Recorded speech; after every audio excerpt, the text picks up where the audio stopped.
Hi, and welcome to our first webinar in a series about product playbooks. My name is Laura Richardson. I'm the SVP of Sales at Applied Frameworks, and I'll be your host today. And I'll be having a nice conversation with Carlton Nettleton about what a playbook is, why we think you need one, and some aspects of a playbook which we'll get into in a little bit more detail today.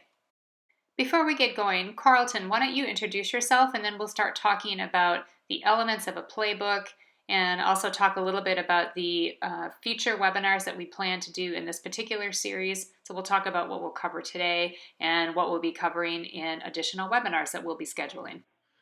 Hi, my name is Carlton Nettleton. I'm the Chief Product Owner at Applied Frameworks, Certified Scrum Trainer, and co-creator of our online academy, where we do advanced Scrum training. So advanced Certified Scrum Product Owner and Certified Scrum Master training. I've got a lot of experience with Scrum and Agile. I think I got started in 2001 with extreme programming. Been involved with Applied Frameworks for about 2 years now. And as Laura was saying, I'm based in Lisbon, Portugal. I moved here about 2.5, 3 years ago. Oh no, 3 years ago, actually, coming up this month, well, end of May. So it'll be 3 years living in Portugal. So that's like a big milestone for me. So yeah, definitely. That's my background. All right, so there's a couple of questions that we definitely want to answer over the course of the time that we have together. And I think, Carlton and I talk about this a lot actually, but you need to have a clear business challenge objective. There has to be real value in doing anything because none of us have time to do stuff that doesn't matter. So we'll talk a little bit about what the business challenge is that we solve with playbooks, specifically what is one, and then why we both agree that it's a really important strategic tool when it's done well. I don't know if Carlton, you want to add anything to our agenda for today. Yeah, no, I just think that we're just going to cover these topics and really talk about this dual nature of a lot of product owners and product managers of, very tactical work but very strategic, and how do you balance those two? I think that's really important, and I think the playbook, as you'll see, the playbook will be a way to balance those two perspectives. All right, so the first thing I want to do is just send out a quick poll question. So asking for what your opinion is about, I guess, the most valuable benefit or aspect of having a playbook. So we'll just give you a minute or two to talk about this. I think, Carlton, when we were putting this together, it was interesting to try to distill this down to like 3 or 4 ideas. But in the poll that you'll all see here, you have a couple of choices that you can pick, but you can also add your own ideas into this. And so if any of you want to add an idea about where you think the value comes from, please do that in the chat. We're always curious to see, other ideas that people have or other ways that they've used it. Mm-hmm. And based upon what you know right now about playbooks, do your best guess. If you're like, I've never heard of this, think about how it could help you then. Mm-hmm. Yeah, we'll give you one more minute or so to respond to this one, and then we'll kind of get into the meat of this conversation. All right.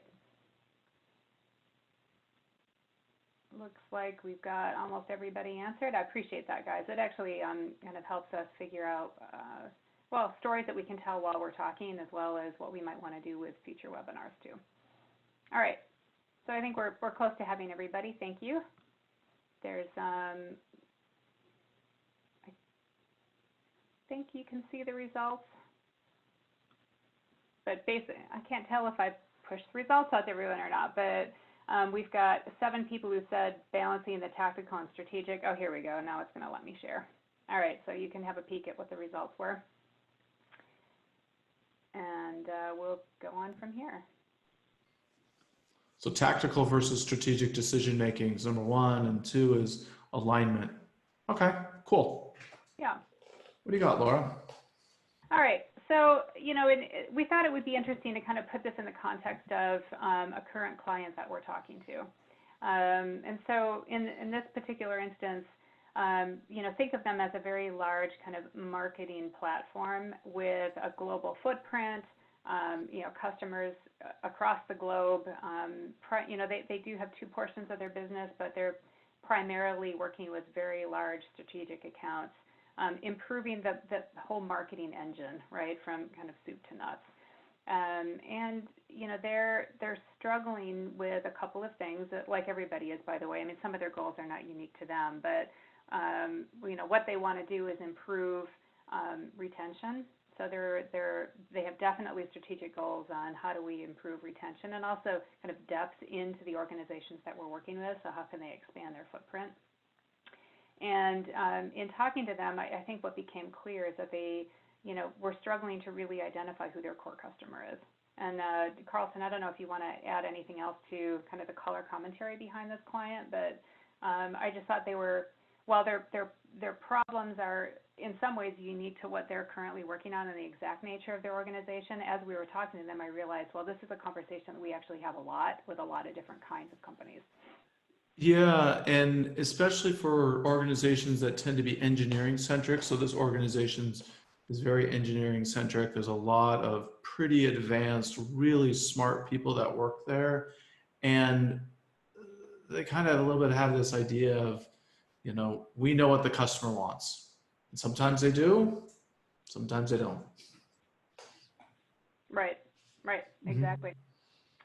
By the way, the new goal of mine for any of these, I'm just putting it out there into the universe. I'm not going to say anymore, and maybe if I tell all of you that I'm never going to say I'll actually stop saying it. So I think the other piece of this in terms of objectives for them is not just the renewal rates, but also just the kind of retention and increasing of sales. And so from all elements of how you might analyze what your sales numbers are, the numbers were too flat. And so I think as we were talking to them about it, there were a lot of objectives that they had and a lot of things they wanted to solve. But when talking to the product people, the way they are going to be measured, right? Anything that they do that's different than what they're already doing, their success metrics are completely tied to renewal rates. And at the moment they're flat, and this is an easy thing to kind of measure if they end up being able to make adjustments that impact this. Yeah, so the other thing that I think is interesting is there are always market rhythms that you can count on, and then there's always these things that happen, especially to global companies, that while you can anticipate that things will happen, you never quite know what it's going to be and where it is, right? So being able to respond to market pressures of all kinds, including, wow, I mean, there's a lot of companies right now that have to do business completely differently than they had to in the past. So it's a battle out there on a day-to-day basis, and sometimes you win and sometimes you don't, and sometimes, for whatever reason, you seem to see the goal exactly where you want it to be, and other times there are unexpected things in your way. I'd also say part of the issue that we wanted to work on is, well, how do you actually understand who your customer is? How do you think about road mapping for the future? Carlton, we could probably talk about this slide all day, but is there anything else you kind of want to add, I guess, to the environment that people are finding themselves in? Yeah, I mean, thinking the specific context of this client, I mean, like I mentioned before, they're very engineering centric. The other thing is that this idea of, when you dug into the client, in common we see with other clients is when you ask who the user is, you get 3 or 4 different answers from product managers, right? Which is not what you want to hear, right? I mean, it is the way some clients are, but when people think about the users and customers in different ways, it becomes really challenging to figure out who are we building this product for. I think the other thing I was thinking about also specifically with this client was their road mapping process. The road mapping process was not a strategic communication, or it's not a strategic meeting to figure out how do we direct our organization's resources. It was like a bunch of guys trying to fight over this hockey puck and get, go into a room and fight and battle for their projects and their programs and their products. And at the end, maybe you had the referee over in the corner trying to call a couple, penalties here and there, but it ended up just being feature prioritization and not really any sort of strategic direction about what are we trying to achieve as an organization and how do we direct our resources in the best way. Right. Yeah, it resorted to kind of very tactical kind of discussions. Yeah. Mm-hmm. So I was going to say here, Laura, I mean, this here is this idea of like in the product management in the organization was pretty primitive, right? I mean, my experience is they're engineering centric. They had this idea that, hey, if we build it, they will come. And they didn't quite get a good sense that product management or product ownership is kind of three roles in one, right? And as good product managers and good product owners balance these different roles, continuous customer discovery, creating alignment, and developing the business model. And when we talk about continuous customer discovery is, what do the customers want and why? And who are our customers? Where are they? For creating the alignment, we're really talking about how do we get the stakeholders aligned on a common vision and excited about it, right? Out there being promoters of this common vision, these common goals and objectives. And then finally, I mean, the last thing is, how do we find a business model that's scalable and profitable? And so if we talk about the value equation, right? The value equation is balanced, that the person who is consuming the product or service is getting value, but the business is getting enough value so that it's profitable. And I think there's kind of two scales to consider. But before we talk about that, Laura, is there anything that you wanted to add around? Oh, yeah. I mean, I think, you know, I like to think about what are the objectives of the function. And obviously there are more circles we could add to here, but we thought, well, you know, these are the three really critical ones that are also really difficult to do. So that's kind of what we like to focus on initially. Yeah, so if we think on to the next slide, we're really talking about the scales, right?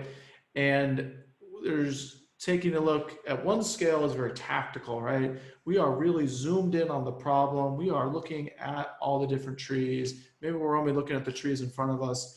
And for some product managers, this is all that they look at. And sometimes that's the result of working with a really needy engineering team that just wants all these details, all these tactical details. Sometimes it's because of the stakeholders. They are pushing for all of the details. And so you get deep into the weeds. Yeah, you know, another reason, Carlton, that I find people get pressured to stay here in the weeds is that they actually lack access to the stakeholders and decision makers, right? They would love to have more strategic conversations, but the business may not have time for them, right? Or getting access to customers is difficult. And so, you know, sometimes you're stuck here not by your own desire, but that's where you're pushed, right? Yeah, that's interesting. Being stuck here, being pushed down in here. That's good observation. And if you think about the other perspective, right? The other perspective is you are, if you can advance the next one, you're kind of here at the forest, right? You're looking at the big picture. And this is really helpful because if you look into the trees, right, too much detail, you don't see what's going on in the market, you don't see the trends, you may not be aware of these new types or classes of customers. Challenge with this though is if you spend too much time in the strategic world, there's really no execution, right? And all you really get is a bunch of PowerPoint presentations and meetings, right? Nothing actually happens. Laura, where was this client, if you recall? Where were they? Tactics. Yeah, this client is very much stuck in tactics and lacking kind of a good understanding of strategically how are they aligning both at the strategy level within their customers and also internally. I think the assumptions were made that they all knew this stuff. And, you know, we all know how those assumptions work, right? Those conversations really don't, you know, you're only aligned for a specific point in time and then people diverge again with their own creative minds, right? Yeah, and the interesting thing is how they persisted the information, right? And like many organizations that were very tactical, right? They spread information about their products and services using what I would call word of mouth, right? They were focused on storytelling, which works to a degree, but doesn't scale, right? And what happens is that the people who know the most about the product are the people that are most connected, okay, but information really wasn't persistent in any sort of organized way. It was scattered here and there in this document or scattered in this document. You have to go look at this SharePoint or this Confluence site. And there was really no holistic documentation that connected strategy to tactics, right? And maybe there were some meeting notes if someone knew about them. And we find this doesn't work. This really exacerbates the stakeholder alignment problem, because if you're not in the meeting, you don't know what was discussed. And key decisions about the business model are not put in a location that can persist. And this becomes a big problem. Mm. Yeah, and I think that was, certainly true for them, is too many assumptions were made that everyone thought the same way, and that time didn't need to be spent on that strategic level. So the product management side, right, was just pretty split and pulled in lots of different directions. I mean, they wanted to go more strategic. They're continuing to get pulled into tactics. It really is like this kind of emotional tug of war. I've heard, a number of people say that I think, being a good product manager is just making your peace with it, feeling a little bit of schizophrenic, right? Like you're one moment you're thinking very strategically, and you turn around and the next meeting is really heavy tactics. Mm-hmm. Absolutely. All right, so we got to this point where, they've had this market event happen, and now they need to figure out, okay, how are we going to respond to this, and what do we need to do? And I think they realize that we need a little bit of help getting our heads around thinking strategically in a time of immense pressure, when a lot of our weaknesses are now exposed in a more obvious kind of way. And so we need to rapidly align strategically around where we're going. We need our stakeholders to be involved in this. And we need to be prepared to make some very tactical decisions that we have confidence in. Like what we're doing and the path we're choosing to take is the best available option. And these things might be, might look familiar to you too. I mean, I think we all struggle to some extent with all of this. But I think as product professionals, we would all like to believe that we're great at all 5 of these, right? Mm-hmm. And so I think as long as we're aspiring to that and are recognizing where our weaknesses might lie, I think what we're saying to all of you today is the concept of a product playbook might actually help you address any one of these 5 or all of them. Yes, I think that's a good connection, because I mean, that's really where we're going to next is, how do we connect the strategic and the tactical? How do we avoid those negative consequences that we saw on the previous slide? And I propose this idea of a playbook. And the playbook is a physical metaphor that we're using of a physical notebook. And the idea is everything you want to use to describe your products or services are kept in a physical notebook. Not like this one here, because this one's not actually a very good example of one. But it is just like this collection of documents, lightweight documents. I really want to emphasize that as well, right? We are not talking about, hey, go make a giant book, right?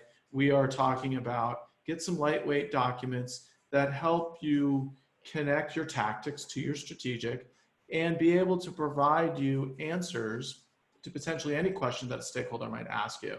For instance, what are our key market segments? What's in the roadmap? What's our product launch plan?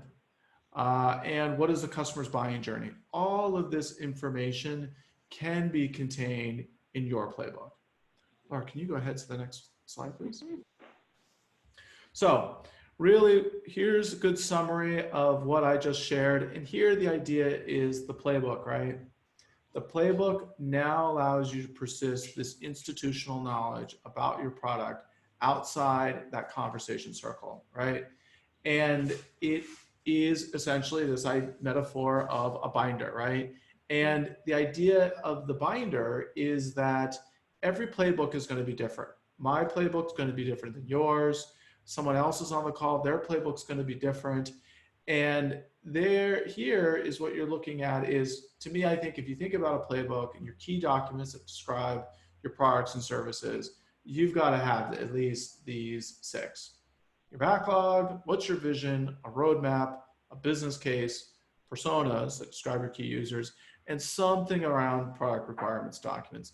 It can be super lightweight, it can be heavyweight. I mean, it really depends on your domain and your regulatory governance requirements, right? But if you think a little bit more, you've got actually more stuff that could be in your playbook. To me, I think one that's really important here that not a lot of product managers think about is product discontinuation plan. We once were doing work with a client, And I was talking to one of the product managers and say, he had 10 products. And I'm like, why do you have so many products? He's like, I can't get any resources to discontinue the ones that are at end of life. Right. And so product discontinuation plans, really important item to have in your playbook so that you can figure out, hey, I want to get rid of this product. There are more though, especially if you're building commercial. Before I just want to jump in on that one and reinforce that. I think it's so key to talk about that in the context of this role, because it serves to educate the rest of the business that money has to be spent on a decommission of a product, right? That whole end of life cycle. And so, this gets up into being part of that portfolio conversation as a product management professional, right? Where you certainly have your 3 horizons that McKinsey, the McKinsey Horizon Planning Framework that we all know and love uses. But, you have to add that 4th horizon, which is the decommissioning one. And when it's already been brought up in the early phases of building out a product, right? Like we are going to have a plan for decommissioning it or evolving it in such a way that customers move on to something else. It's a little bit difficult to predict exactly when that's going to happen, but just the idea that it does happen and that all products deserve thought around this, I think is a really valuable one. So I appreciate you bringing that up, Carlton. Oh, yeah, no problem. I was just thinking about it just the other day. I'm like, oh, we're not near there, but someday. Right. So these ones here I brought up because not everyone develops commercial products, right? But these are important playbook documents to have if you are developing commercial products. I mean, those other ones actually do apply for non-commercial products, but these ones are more specific towards commercial products. One I'm working on right now is customer journey map, right? Just because we are trying to understand a little bit more about how our customers interact with us, but there's lots of different journeys, right? There's the buying journey, there's the customer service journey, the journey of them just interacting with your products, especially if you're building software products. So there's a lot of interesting stuff on Journey Map. And wait, there is more. If you really start thinking, Laura, next set, there's even more documents. If you do actual physical products, right? Supply chain and key resources becomes really, really important. Thinking about as a product manager, it's important to think about how are you going to, describe to support and customer service what they need to do to support your product and service. And again, I want to emphasize that while there's 22 items here on this list, we are talking about, these are lightweight documents. These are things that can fit into a little binder like this, skinny, right? These are not the giant specs, right? I mean, even though I do have product specification document there, because there are certain products that require specifications if you're doing manufacturing. But what this is about is saying, hey, you need to pick which of these documents need to be in your playbook, right? For my products, we don't have a product specification document. That doesn't make sense, right? But we do have a budget. We do have a customer journey map. We do have personas. We do have a business case. So you've got to think through what needs to be in your playbook. Yeah, and I think when you think about what you want to put in here, even picking 5 or 6 can feel a little bit daunting. And so part of what we want to talk about next is, well, there are actually tools out there that can help you build these lightweight documents and do it in a very collaborative way. And by collaborating with your key stakeholders, not only are you going to get a better outcome, right, better decisions, but I think you're also going to do the hard work that product management people need to do, which is you need to connect strategy and tactics. Yeah, and I think the frameworks, and we're going to show you in a moment, like some frameworks that we use. To me, the frameworks are the way that you engage with your customers, or your end users, or your stakeholders, or sales, right? People who have contact with customers. It gets you the raw data, but you as the product manager, you still have to you have to synthesize that data and put it in a way that can be consumed in your playbook. But the frameworks are awesome because they really do get you that raw data that you need. Yeah, and one thing, so Ivan put into chat, which I appreciate, that while the documents can be lightweight, the effort to create them is actually difficult, and even keeping them up to date feels like that's even more difficult. So I think that's another thing we'll get into, but the application of the right framework or two that you might use to build it can actually be the asset that you use to maintain it. And so when for example, roadmaps came up, and it is a topic we're going to cover as well in one of these webinars. But I've seen roadmaps look in a lot of different formats, right? And some of them really are overwhelmingly complicated, and the idea of updating them is daunting, even for someone where that's their job, right? But there are ways of generating the insights you need to develop a roadmap that can actually be a simple expression of a roadmap that you might use to communicate with stakeholders.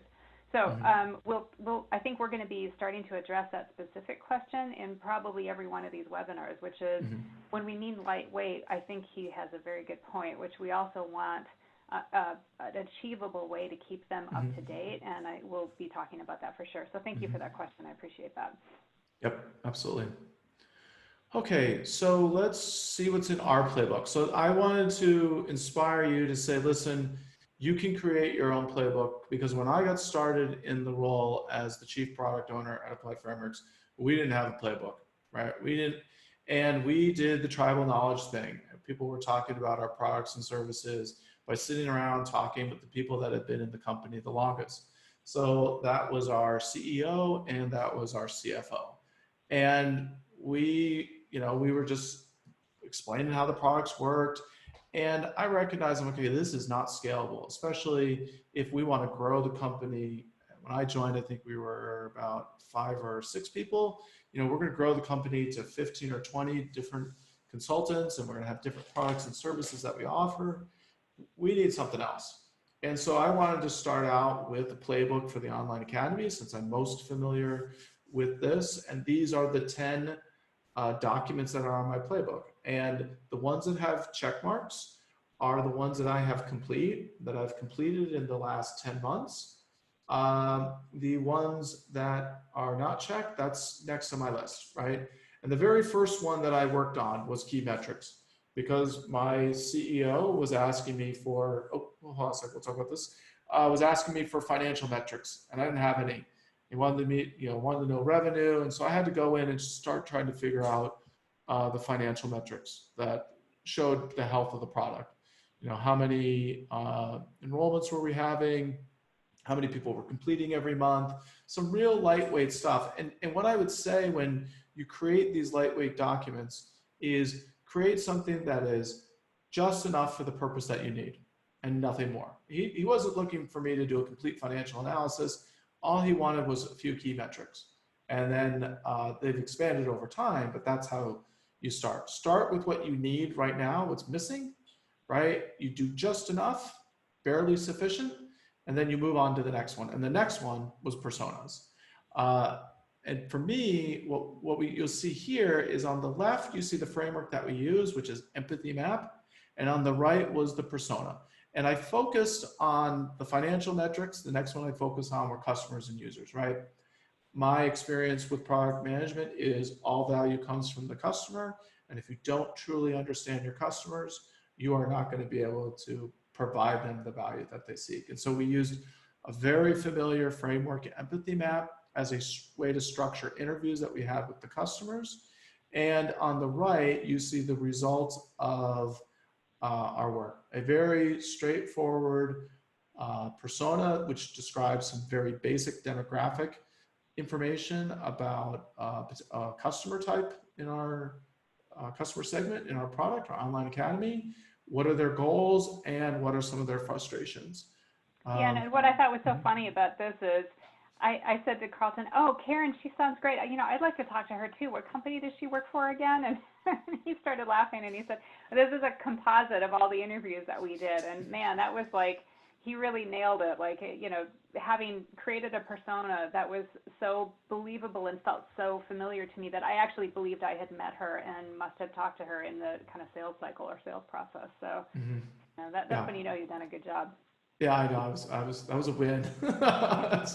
We say, but not everybody gets to talk to the customer directly. I mean, I think you had, the advantage of being able to have all these fantastic interviews. And so if we kind of go back to our initial case study, that we mentioned earlier, they don't have, not everyone involved in this has access to just do these kind of deep customer interviews, but they have a ton of customer knowledge, customer proxies. So they did, these group sessions, and, I think some of them were actually done in person, and the remaining ones they had to do, they certainly had to move that online. But they had their customer service people participate in understanding who the customer is. They had sessions with the sales staff and the sales people, the implementation people. Basically, any part of the organization that has direct customer interaction are fantastic customer stand-ins. They have a lot of insights into what customers are talking about. And one of the reasons why we went really cross-functional with this client was that the idea was that, not everyone has a piece of the ideal customer through their different actions and interactions with the customer. And so by bringing this cross-functional group together, like broadening it just beyond the product management team, we can get a complete picture of the customer by observing the customer with these proxies from different perspectives, right? And that was these guys, man. I mean, it's like, it really was light bulbs going off, because I think what they realized is not only did they get a better understanding of who the customer is, but they actually had a better understanding of what these different parts of the organization were actually doing on behalf of the customer. So just this, shared understanding of the roles and how they interact and help and improve the customer experience, I think was just, from an empathy standpoint, it was great internally. Well, and it also addressed that alignment issue with the stakeholders, right? Because they were creating their understanding of the customer together. And so there was some disagreements, of course. People who are passionate have differences of opinion, but they worked through that together through these collaborative sessions and came up with a single unified understanding of what the customer's goals were, what the pain points were, and what they were trying to achieve by using the client's product. Yeah, and I think that was maybe another key, is understanding, what their pain points were and what the customer was actually trying to accomplish, right? Which feeds into, I think, what you chose to do next for us, Carlton, was work on spec sheets. Spec sheets, yes. So what we're seeing here on the left, you're seeing the framework, which is it's called Customer Profile. It is from the book Value Proposition Design by Alex Osterwalder. Awesome book. And what I used the information there was to create a spec sheet. So the need for a spec sheet was driven very tactically. We were going to a trade show and we needed to explain our online academy offerings. And we didn't have anything. And well, guess what? Who had to do it, right? Product manager. And so I said, okay, well, the spec sheet is a description of our value proposition, right? For a specific market segment. And so when we're at the trade show, we need to be able, one, to explain to prospects what is our value proposition, but also to help our sales team, like Laura, get a sense of what the customers are trying to achieve, their jobs, what are the pains and difficulties they have trying to achieve those jobs, pains, and what are their goals, the gains. And so you use the information that the customers can give you, or your customer proxies can give you. You prioritize it, like we did there on the left, and we use that raw data to create the spec sheet, right? The spec sheet should speak to the customer, because it really talks about, it is for them, and it helps them understand why they want to use our product or service. So. Yeah, and so I think for some folks on the call, I suspect you have spec sheets. And maybe the thought experiment, or the thought, the discussion you can have with your team is, how were they created? And going back to looking at pains and gains or jobs to be done, and then tie that back to your current iteration of the spec sheet, just to make sure that you've really tied the problem you're solving from your customer's perspective, right? What are the words they use and what are their pain points? And does the spec sheet speak to that? And if not, you might need to rev it. Yeah, absolutely. All right. Okay, so we are back to our complete playbook here, right? And so one of the things I wanted to show this again, just to come back here to remind you that, yeah, there's a lot here. But anything I want you to remember after this is, don't go out and try to do all 22, right? Pick the ones that are most important for your business. I would propose that probably the ones in black. The next one that Laura and I are going to show is we're going to talk about roadmap. We're going to show you actually how to build a roadmap, and one that actually works, one that's both tactical and strategic, one that really gets the stakeholders engaged in the process, and one that helps you really focus on growing your business and focusing on what's profitable to your business. And so we have some frameworks that we use, but we also have a way to engage the stakeholders in the road mapping process. So we decided that road mapping would be the next topic. It's May 28th at 2 p.m. Eastern. So when we send out this link to the recording from this session, you'll get an invitation to that one. And as he and I were putting together this, I know you just mentioned it, Carlton, but I can't tell you how excited I am that we're going to make this one very interactive. So the frameworks that we're going to talk about using, about how you generate the different variations of the roadmap and how do they help you communicate with stakeholders and generate alignment and reflect the needs of your customer. We're going to get to do that in kind of real-time breakout groups, and it'll be fun. It'll be you'll actually get to practice the roadmap or the frameworks a little bit, and then we'll kind of dive into, okay, great, how do you make sense of the information that you generated? I think that one will be, that'll be a lot of fun to both participate in and produce. Oh yeah, that's going to be a good time. I'm looking forward to that. All right, so our goal is met. We like to end a little early on these. We reserve the hour, but we figure everybody likes to have a little time back. So we've got about 5 minutes that we want to pose, questions. So what else do you want to know? Ponder that one. If there's anything else that you'd like us to talk about, please put it into chat. And the other thing I want to do is again, get a little bit of sense of what would you like to see next. We can certainly do a series of webinars around this particular broad topic and kind of dive into the different sections or different elements of a product playbook. So let me just throw the poll out to you guys, and we'll see what else. Right, and as Laura's doing that little bit of tech in the background, what questions do people have about what we've talked about today, about the 3 roles of product management, about the playbook, about what could be in a playbook, or questions about what's in our playbook, or something else? Yep, or something else. So if there's other topics you'd like us to cover, stick them into chat. Otherwise, yeah, definitely let us know what you'd like to hear coming up in the next one we'll do. Yeah, so Lynn asked a question about covering additional frameworks for future webinars. Yeah, so there'll be 3 or 4 that we include on the 28th to talk about how do you build a roadmap. Our website has, Laura and I are leading up a blog series on frameworks on the appliedframeworks.com website. So in addition to the webinars, we will be producing descriptions, like step-by-step instructions on how to use different frameworks as we build out our playbook over the next 10 to 12 months, Laura? Yeah. Yep. Yeah, so I think today we talked about empathy map and the jobs to be done, which can actually be organized in a couple of different ways, but I'll take a note to include a couple sample frameworks organized in a little different ways depending on how I've had to use them. But again, they can be put up into a tool, something as simple as, Google has some whiteboarding tools. We like to use Miro or Weave, which is actually a tool that Scaled Agile has acquired. Basically, kind of a collaborative whiteboarding tool can also get you a lot of mileage when you're doing something like identifying jobs to be done with a group of people that aren't together.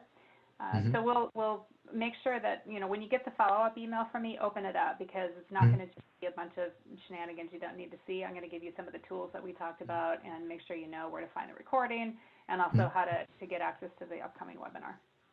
So Dave asked a question, where do you find frameworks? Well, I mean, one of the best books that I read, the first one I read was Innovation Games by Luke Holman. There's 12 frameworks right there.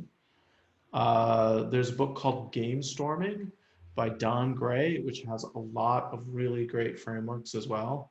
Let me see, where else would I think? Where else could we Where else, Laura? What's another? I'll type those in the chat. Well, okay, so for people who are scaled agile people, there are actually a number of frameworks in SAFe. So for example, the McKinsey's Horizon Planning is also part of, it's taught in the Lean Portfolio Management course that the Scaled Agile folks have put together. So that maybe that's another thing that we can put together every time we end up ending one of these webinars, we'll keep a running list of the frameworks that we both have used, ones that we know about, and also suggestions from people in the group. And so we'll start to create a little mini library of frameworks that we've talked about. But I think that you're all asking the right questions, right? It's like you need to make your toolkit bigger and help you in communicating with stakeholders, making tactical decisions, and being able to change your course, right, with confidence. And anytime you have to make decisions around change, it's really nice to know exactly where you are now before you start making other decisions. Okay. So in terms of results, it looks like tactical versus strategic decision making is in the lead, but stakeholder alignment is probably related to that. That was the first one. No, I think it was the first one, Laura. Oh, that was the first one? Yeah, I think so. Oh, well, we'll talk about those other things too. Man, fun.